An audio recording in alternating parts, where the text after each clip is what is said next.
the more that these false narratives continue to get pushed, the more people that believe them, and then people that are pushing them get more power.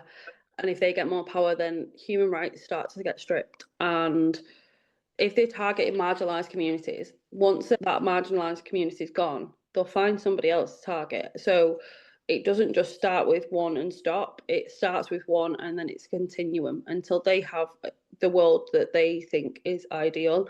And the world that they think ideal is not one that's full of community and one that's full of culture and one that's full of difference and equality.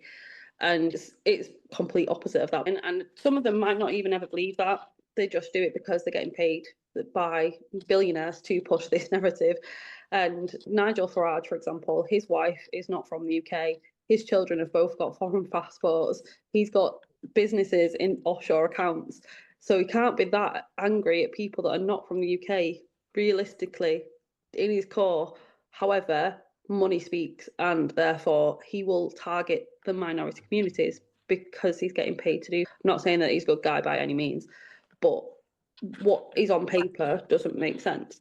And if they keep pushing these narratives and more people buy into it, one day these people that bought into it 10 years before, we sat there without a house or without human rights or without being able to speak in the streets or having to wear a uniform, and they won't understand where this came from. What started this butterfly effect of now I'm wearing a grey uniform every single day and I can't speak my own truth?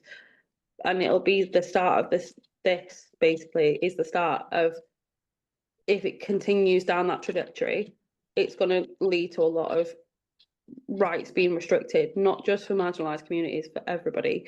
And it starts with marginalised communities.